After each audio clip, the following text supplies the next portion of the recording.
So I'm not there, obviously. I'm not there. It's Friday. There was supposed to be a guest speaker, uh, but they're not there either. So you're by yourself. No. There's a sub, you know, but you're by yourself, and I apologize. I apologize that you're there and I'm not there. But I had decisions to make, and I've been thinking about this for a while. So just keep that in mind. I've been rattling through this for a while. And I was going to leave a video with a worksheet attached to it, which is, by the way, in the room as I speak. I'm like, I don't know if I want to do that to you. How can I make this day that I'm not there more important? It may not be the most enjoyable, but it's important nevertheless. Life project. You see, the other group is talking about life stuff, right? About just living life and making life better for oneself. But I'm not there to do that with you today. So what can I do to make this about life? Now it says project at the top. It says life project, but don't think of it like a project. Think of this as a window into the future, a place that you're going to be eventually in a lot of these categories. So here's what you're going to do. You are doing this for you. You are going to research the following things about life. And you are going to write down the stuff, and you're going to give it to me because this is part of a project you're going to have anyway later on. We're just getting started today. This is going through what life cost, how life is going to be financially in the future, and we're going to build upon this. So the first part is you're going to pick a profession, a job that you're going to want outside of high school, something you actually want. If you say space cowboy, that job has been filled. You can't take it.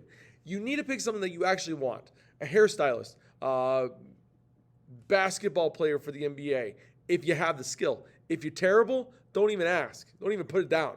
Work at a distribution center. Be a teacher. Be a doctor.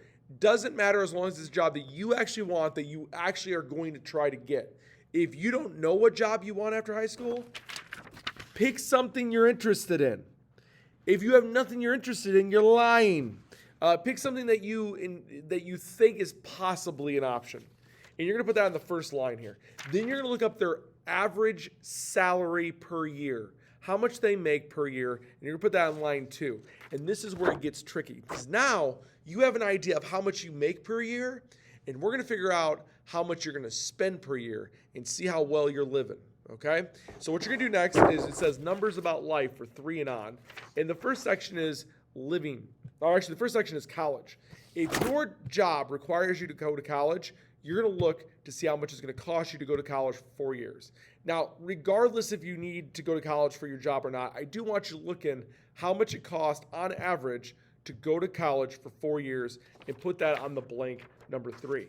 You can look at a particular college, like if you want to go to NIU, if you want to go to Harvard, if you want to go to wherever, you can put that in there. But just look for average cost for college for 4 years, put that in there. Then it's going to get into living stuff. So like living space, number 4, I want you to find a town you want to live in the future. Whether it's Kissimmee St. Cloud in Florida, whether it's Phoenix, Arizona, or Austin, Texas, or Sterling, Illinois. Doesn't really matter. The town that you want to live in. I want you to look at the type of apartment that you can find right now in that town. So if it's Sterling, Illinois, type Sterling, Illinois apartments in your iPad. And I want you to then research what type of apartment you could live in Sterling, Illinois. Tell me how much it costs per month. Tell me how many bedrooms it has. Tell me how many bathrooms it has. Tell me the square footage, because then you'll know where you could live in the future. Next, children. Number 5. I want you to simple Google search. If you Google search how much does a kid cost until they turn 18, it's going to give you basically a number of how much they cost until they turn 18. And it's pretty big. I want you to put that on the line.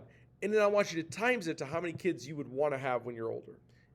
If you don't want to have any, you're going to at least put the cost of one kid just so you have an idea of what it costs for one kid. 6, how much for a single person or a single person cell phone service per month? Find how much it costs for a cell phone bill for one person per month. Put that on the line. You're going to multiply that by 12 for 12 months later, but here we go. 7, average cost of gas and electricity per month for an apartment.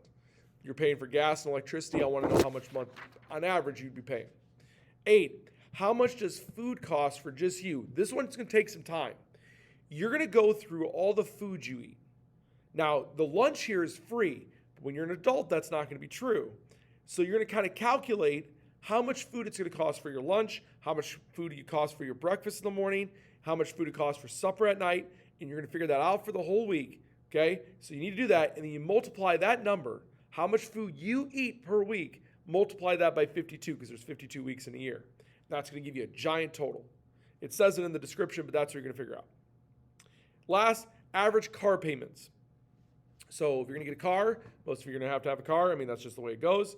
How much is your average car payment? And I want you to put that in the line below for number 9.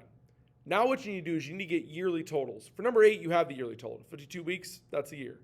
For number 9, the average monthly rate needs to be times by 12.